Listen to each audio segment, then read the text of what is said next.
Dasar pemberitaan firman Tuhan, saya mengajak kita untuk membuka Alkitab kita dalam Pengkhotbah pasal 1, Pengkhotbah pasal 1, ayat yang pertama sampai dengan ayat yang kedua.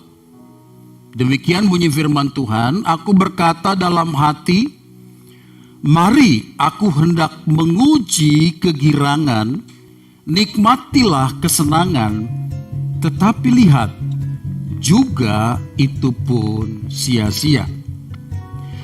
Ayatnya yang kedua tentang tertawa aku berkata itu bodoh, dan mengenai kegirangan apa gunanya. Kita lanjut lagi, coba kita lihat pada pasalnya yang ke-12, pasal 12 ayat yang ke-8. Pasal 12 ayat yang ke-8 berbunyi demikian. Kesia-siaan atas kesia-siaan. Kata pengkhotbah, segala sesuatu adalah sia-sia. Bapak Ibu yang dikasihi Tuhan, kita tentu tahu bahwa ayat-ayat ini disampaikan oleh seorang raja yang sangat termasyhur. Seorang raja yang mengalami satu keadaan, satu kejadian-kejadian yang hebat dalam hidupnya. Dia adalah, kita akan lihat, Raja Salomo. Jadi berkata, sesuatu itu adalah sia-sia. Itulah kesimpulan dari kitab pengkhotbah itu.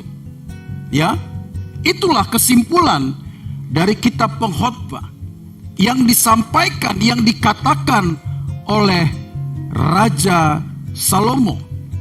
Nanti saya akan jelaskan bagi kita urutan-urutan dari apa yang dituliskan oleh Raja Salomo.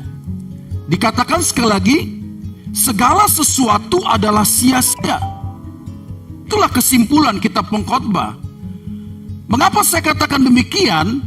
Setelah Raja Salomo mengeksplorasi berbagai cara yang ditempuh. Sekali lagi, setelah Raja Salomo mengeksplorasi berbagai cara yang ditempuh manusia untuk memuaskan hatinya, untuk menemukan makna hidupnya di dunia ini, tetapi kesimpulannya adalah segala sesuatu adalah sia-sia. Nah, ini yang saya katakan tadi, Raja Salomo itu dikenal sebagai raja yang tampan. Seorang raja yang sangat kaya. Seorang raja yang dikenal berhikmat. Nah, dia katakan apa? Manusia itu melakukan segala sesuatu sebuah upaya tindakan yang sia-sia. Jadi Raja Salomo ini menulis waktu masa mudanya, dia tuliskan kitab Kidung Agung. Dia hidup di dalam kebanggaan, kesenangannya. Konon katanya dia punya selir sampai 1.000 orang. Wow. Mungkin di dalam kemudaannya dia berupaya untuk mencari kesenangan-kesenangan. Lalu ketika dia sudah mulai dewasa, memahami banyak hal tentang hidup ini, maka dia menuliskan kitab Amsal yang berisikan tentang nasihat, kata-kata bijak. Tetapi di masa tuanya, Salomo akhirnya menuliskan kitab pengkhotbah ini. Bahwa apa yang sudah dilakukan, apa yang sudah dicapai, segala eksplorasi manusia itu adalah sebuah kesia-siaan.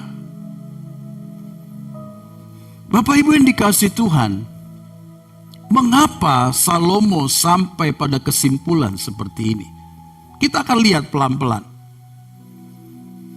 Saya harus katakan bahwa semua orang, siapapun itu, dalam seluruh aktivitas, dalam seluruh gerak hidupnya, maka muaranya, ujung dari segalanya ingin mencapai sebuah kebahagiaan.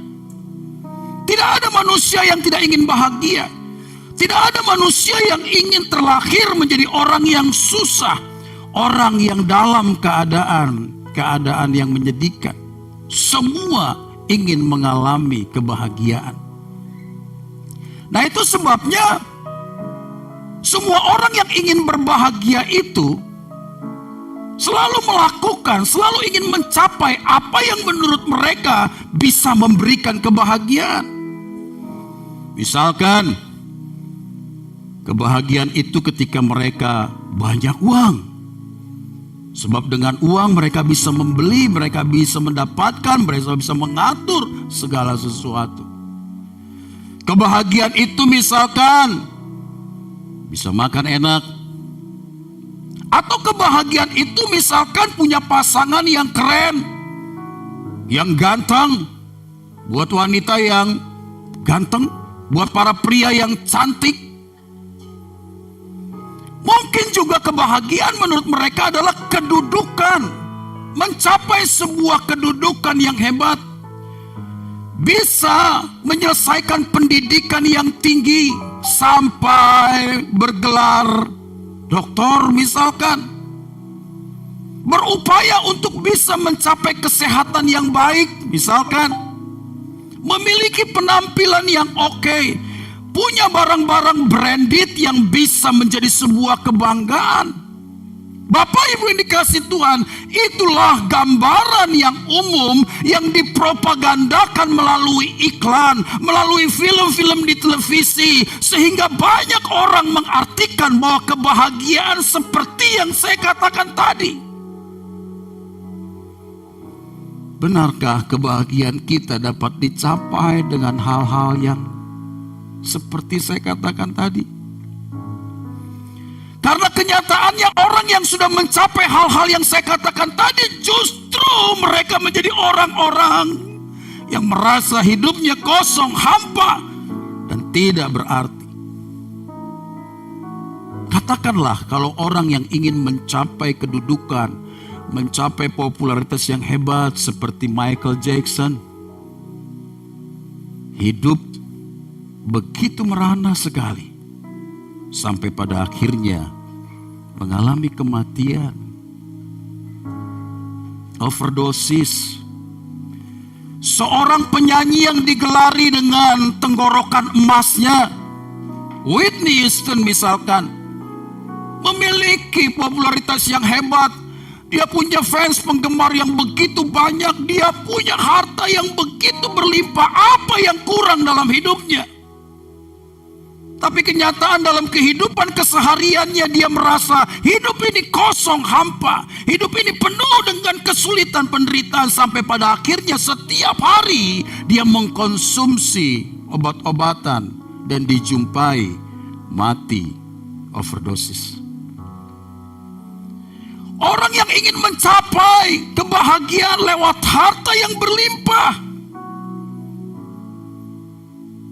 kenyataannya mereka pun tidak sampai di sana.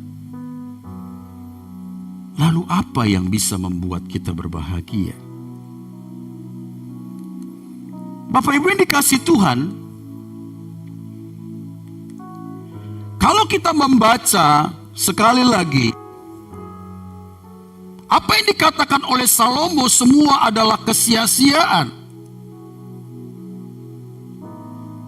Di dalam Pengkhotbah pasal 2 ayat 1 dikatakan demikian, aku berkata dalam hati, mari aku hendak menguji kegirangan, nikmatilah kesenangan, tetapi lihat juga itu pun sia-sia.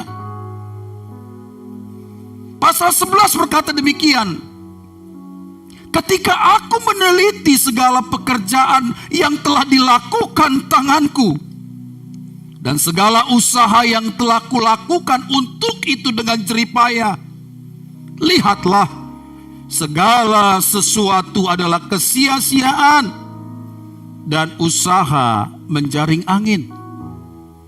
memang tak ada keuntungan di bawah matahari.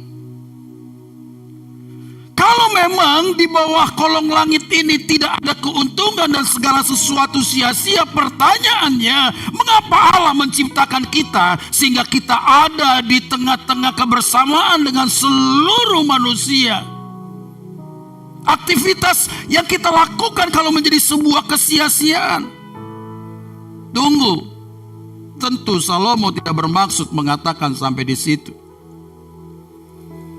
Saya lanjutkan lagi dalam Pengkhotbah 5 ayat 9 sampai 10. Dia berkata begini, siapa mencintai uang tidak akan puas dengan uang. Dan siapa mencintai kekayaan tidak akan puas dengan penghasilannya. Ini pun sia-sia.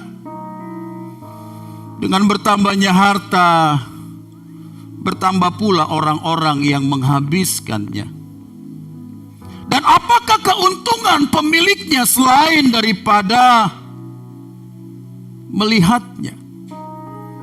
Itu dalam pasal yang kelima ayat 9 sampai 10. Tetapi kalau kita melihat kembali, Salomo mengatakan dalam Pengkhotbah 1 ayat 17 sampai 18, aku telah membulatkan hatiku untuk memahami hikmat dan pengetahuan, kebodohan dan kebebalan. Tetapi aku menyadari bahwa hal ini pun adalah usaha menjaring angin. Karena di dalam banyak hikmat ada banyak susah hati. Dan siapa memperbanyak pengetahuan, memperbanyak kesedihan. Sesuatu yang kontradiktif, sesuatu yang berlawanan, seperti apa yang dipahami oleh kebanyakan orang. Bukankah seharusnya kalau kita mencapai kehidupan yang berbahagia dengan banyak uang, dengan memiliki pengetahuan, tentu kita menjadi bijaksana. Dengan kita memiliki segala sesuatu, tentu kita bisa mencapai semuanya. Tetapi Salomo berkata, itu adalah usaha sia-sia. Kalau kita mendengar ucapan ini dari orang yang gagal, kalau kita mendengar ucapan seperti ini dari orang yang tidak mencapai sesuatu yang hebat, mungkin kita bisa berkata, mungkin dia itu stres. Mungkin dia itu orang yang memang tidak bisa mencapai hal itu, dengan alasan seperti itulah dia menutupi kekurangannya. Tetapi ini Salomo, seorang yang kaya, seorang yang berhikmat, seorang yang tampan, seorang yang mencapai hal-hal yang besar. Bahkan saya pernah membaca satu buku, dalam sejarah manusia Salomo adalah orang yang terkaya yang pernah ada. Tetapi dia berkata, segala sesuatu adalah kesia-siaan. Bapak Ibu yang dikasih Tuhan, kalau kita melihat di dalam Alkitab kita juga, ini seorang rasul yang sangat saya kagumi sekali. Berulang-ulang di dalam khotbah yang saya sampaikan, saya pasti menyebutkan nama beliau. Tentu beliau bukan lebih hebat dari junjungan ilahi kita, dari Tuhan kita, bukan. Tetapi namanya dicatat di dalam Alkitab lebih banyak dari nama Yesus. Karena apa? Karena sepak terjang dalam pelayanannya, dedikasi untuk memberitakan Injil, sesuatu yang dia kerjakan dengan sungguh-sungguh tanpa mempedulikan dirinya. Itulah yang dicatat dalam Alkitab. Sehingga Paulus ini seorang rasul yang sangat luar biasa dipakai Tuhan. Di dalam Filipi pasal 3 ayat 7 sampai 8 dia berkata, apa yang dahulu merupakan keuntungan bagiku, sekarang kuanggap rugi karena Kristus. Malahan segala sesuatu kuanggap rugi karena pengenalan akan Kristus, Tuhanku, lebih mulia daripada semuanya. Saudara, saya pernah katakan, apa yang tidak dicapai Rasul Paulus Dia seorang Yahudi yang sangat ketat untuk melakukan aturan-aturan kepercayaan keyakinannya. Dia seorang yang sangat dihormati, dihargai karena dia orang yang cukup terpandang. Tetapi pada perjalanannya menuju Damaskus, dia ditangkap oleh Tuhan, dan itulah menjadi titik balik dalam hidupnya untuk menyerahkan seluruh hidupnya bagi Kristus, untuk menyerahkan seluruh apa yang dia miliki bagi Kristus. Dan ketika saya membaca hidupnya setelah dia menjadi murid Kristus, dia menjadi pemberita Injil, sekali lagi saya katakan hidupnya tidak lebih baik daripada sebelum dia menjadi pengikut Kristus. Nah, ini yang seringkali tidak diajarkan di gereja, yang seringkali tidak disampaikan dalam khotbah-khotbah. Selalu saja kita mengatakan ikut Tuhan itu manise, segala sesuatunya menjadi indah. Itu adalah sebuah pembodohan. Saya harus katakan mengikut Kristus itu artinya haruslah menjadi orang yang memperagakan tentang keinginan Kristus. Sehingga tidak ada lagi keinginan-keinginan lain dalam hidupnya kecuali Kristus. Makanya Rasul Paulus berkata, bagiku Kristus cukuplah. Kalau kita masih punya keinginan-keinginan lain dalam hidup kita, lebih daripada keinginan kita, kerinduan kita menjadi sahabat Kristus, kita pasti bukan menjadi kekasih Tuhan. Makanya saya sering katakan gak gampang loh jadi orang Kristen. Situasi kondisi kita seperti ini mempertanyakan kembali, di mana Tuhan? Mengapa Tuhan membiarkan umatnya menderita? Situasi kondisi seperti ini seakan-akan apa yang dicapai manusia tidak memiliki arti. Orang kaya yang duitnya banyak, yang bisa mendapatkan fasilitas medis, pengobatan yang mungkin paling canggih dengan tenaga-tenaga medis, dokter-dokter yang hebat bisa didatangkan, tapi seakan-akan itu pun tidak berarti. Itu pun tidak bisa didapatkannya. Keadaan seperti ini membawa kita mengerti, seharusnya sekali lagi, bahwa tidak ada kebanggaan dalam hidup kita kecuali Tuhan. Sampai seperti apa? Mau bagaimana lagi Tuhan mengajar kita, membawa kita mengerti bahwa sesungguhnya tidak ada kebanggaan, tidak ada sesuatu yang mulia di bawah kolong langit ini kecuali persahabatan kita dengan Tuhan. Kita ngomong seperti ini, bahwa kita harus jadi sahabat Tuhan. Kita selalu mengatakan yang penting Tuhanlah. Bahwa harta, kedudukan, segala sesuatu bukanlah sesuatu yang indah, yang mulia. Tapi kenyataannya itu yang kita kejar, itu yang ingin kita capai, itu yang terus menerus kita cari. Maka sesungguhnya saya menaruh hormat kepada semua hamba-hamba Tuhan, semua orang-orang yang memperagakan hidupnya seperti Kristus. Hidup di dalam kesederhanaan. Sekalipun mereka bisa untuk melakukan, menggunakan, menikmati fasilitas yang hebat. Saya berpikir inilah saatnya orang-orang yang memiliki harta yang banyak, uang yang banyak. Inilah saatnya kau berbagi bahwa sesungguhnya tidak ada kebanggaan lain kecuali persahabatan kita dengan Kristus. Kalau sudah seperti ini, kita mau buat apa sebenarnya? Kita hanya tinggal di rumah, spring bednya enak, empuk, AC-nya dingin, bisa juga mendapatkan ini itu. Orang sederhana mungkin tidak seperti itu, tapi tetap saja kita terkurung dalam satu ukuran yang tidak bisa membuat kita melakukan banyak hal. Banyak uang pun kita mau pergi kemana? Karena kalau kita keluar pun dari tempat kita akan dikarantina. Inilah saat-saat di mana kita harus kembali kepada apa yang dikatakan Raja Salomo, bahwa segala sesuatu adalah sia-sia. Seperti upaya menjaring angin.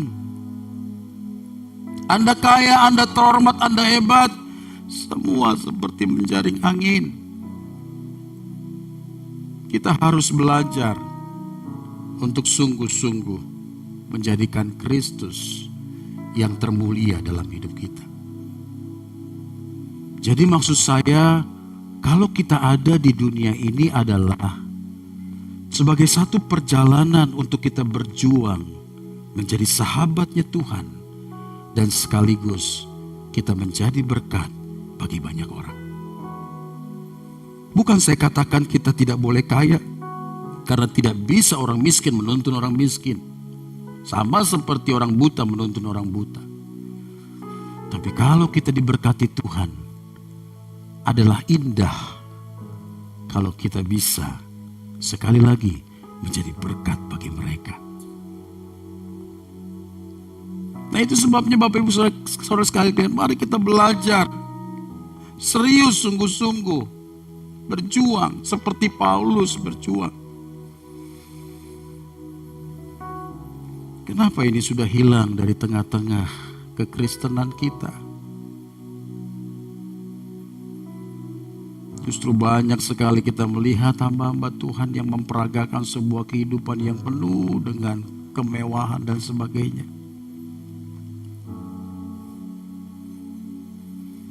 Sementara kalau kita lihat Paulus, dia harus mengalami lapar karena tidak ada makanan, kedinginan karena tidak ada pakaian. Dia harus mengalami karam kapal. Dia harus juga dipenjarakan karena pemberitaan Injil Kristus. Apakah banyak hamba Tuhan yang masih berani seperti ini? Saya katakan bukan tidak ada, tapi mungkin tidak banyak. Mari kita belajar untuk sungguh-sungguh menjadikan Kristus mulia dalam hidup kita. Belum lama ini kita baru saja kehilangan seorang putra terbaik negeri ini, yang digelari sebagai Bapak teknologi, ilmu pengetahuan teknologi. Beliau adalah Profesor Dr. Ing Haji Baharudin Yusuf Habibi F. Frank. Waduh, ini gelar panjang yang saya juga nggak bisa jelaskan. Semua orang kenal beliau. Selain pencapaiannya yang hebat dalam dunia iptek teknologi, beliau juga dikenal sebagai suami yang baik, suami yang setia. Apa yang dia tidak punya? Semua dia miliki. Tapi perhatikan, sebelum dia meninggal, dia berkata begini, semua kepintaran dan pencapaian besar yang sudah saya raih, tapi kalau boleh saya memilih, saya lebih memilih ilmu agama. Maksudnya apa? Orang hebat seperti beliau ini, tetapi dia katakan kalau saya boleh kembali memilih, saya lebih memilih ilmu agama. Artinya saya lebih ingin memperkuat keyakinanku. Saya semakin ingin lebih lagi taat kepada kepercayaanku. Saya semakin lebih ingin lagi menjadi orang yang bertakwa. Itulah kerinduannya. Itu pasti insafnya itu belakangan. Gak ada orang insaf depanan. Itu mungkin kaget atau mungkin siuman. Tapi orang insaf kebanyakan pasti belakangan. Setelah mengetahui segala sesuatu seperti apa yang dikatakan Salomo, adalah sebuah kesia-siaan. Tadi saya katakan Salomo itu kurang apa? Masa mudanya dia dikelilingi oleh harta kekayaan. Bahkan konon katanya dia punya selir sampai 1000 orang. Ketika dia sudah semakin dewasa, dia memiliki hikmat kebijaksanaan. Dia menuliskan kitab Amsal. Tetapi pada akhirnya, dia menuliskan kitab pengkhotbah bahwa segala sesuatu adalah sebuah kesia-siaan. Bapak Ibu yang dikasihi Tuhan, jemaat yang sedang menyaksikan ibadah live streaming ini, apalagi yang mau kita kejar? Sekali lagi saya ulangi, apalagi yang mau kita kejar? Orang kaya, orang sederhana sekarang semuanya sedang dalam ketakutan. Seakan apa yang dia kejar diraih selama ini tidak memberikan kemanfaatan apapun. Kalau ini mungkin virus yang epidemi, yang hanya satu daerah, orang bisa lari ke Singapura. Orang bisa lari ke negara-negara yang tidak terjangkit wabah ini.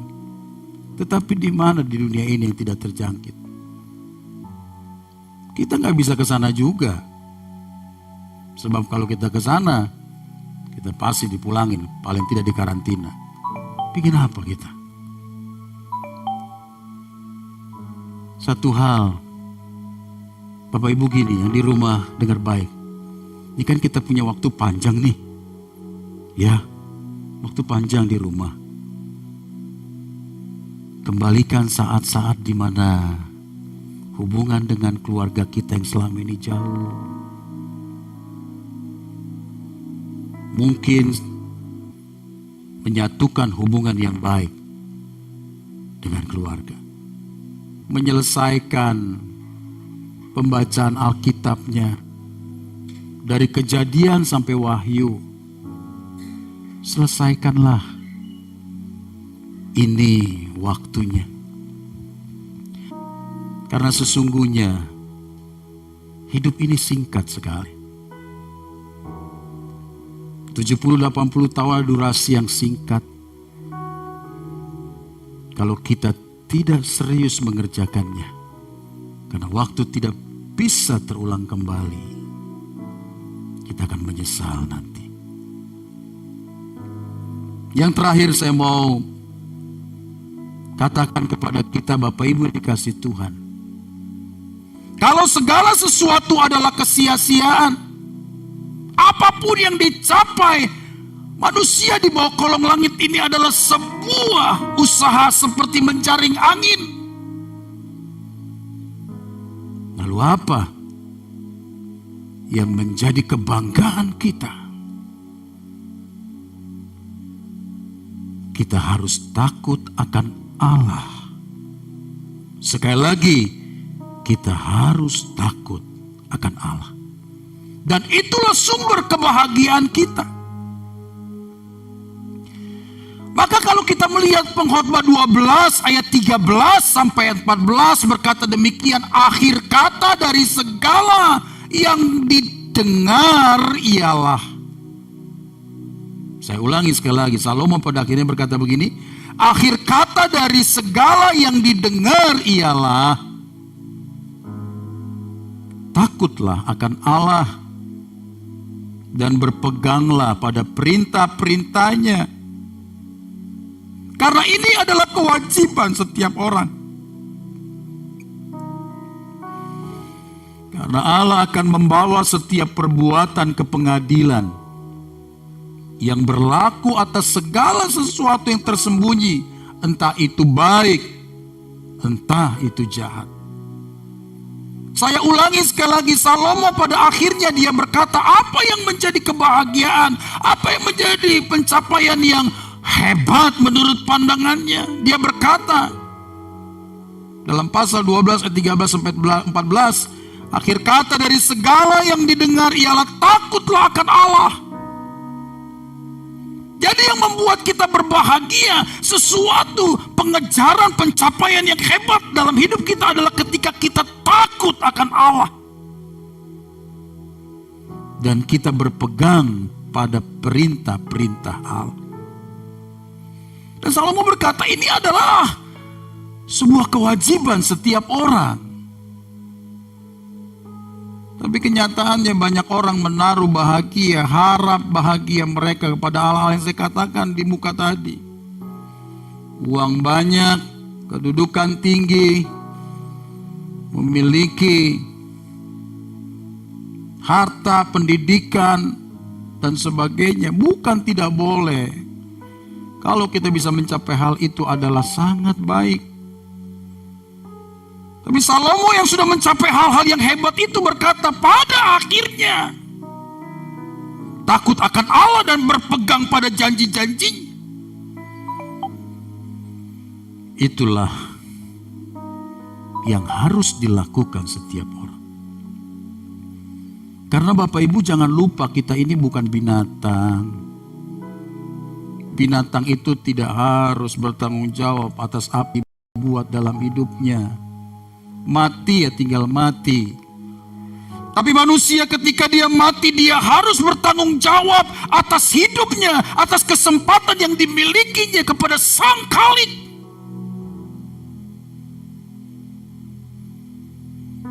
Anda bisa bayangkan kalau pada akhirnya kita tidak dikenal Tuhan.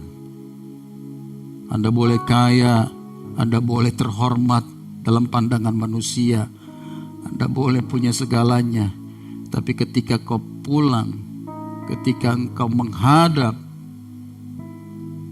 kepada Sang Pencipta, pada Allah Sang Pemilik hidup kita, Dia berkata, aku tidak mengenal engkau. Mati kita. Ada lebih baik kita jadi monyet, ada lebih baik kita jadi binatang. Karena binatang tidak harus bertanggung jawab atas apa yang dia buat. Itulah yang dikatakan oleh Salomo. Bahwa takut akan Allah adalah sesuatu yang harus kita upayakan sedemikian rupa. Karena Allah akan membawa setiap perbuatan ke pengadilan yang berlaku atas segala sesuatu yang tersembunyi. Entah itu baik, entah itu jahat. Kalau saya menyampaikan khotbah seperti ini tentu tidak membuat kita kehilangan semangat, bergairah untuk mencapai hal-hal yang hebat dalam hidup dunia ini. Sebisa-bisanya lakukanlah.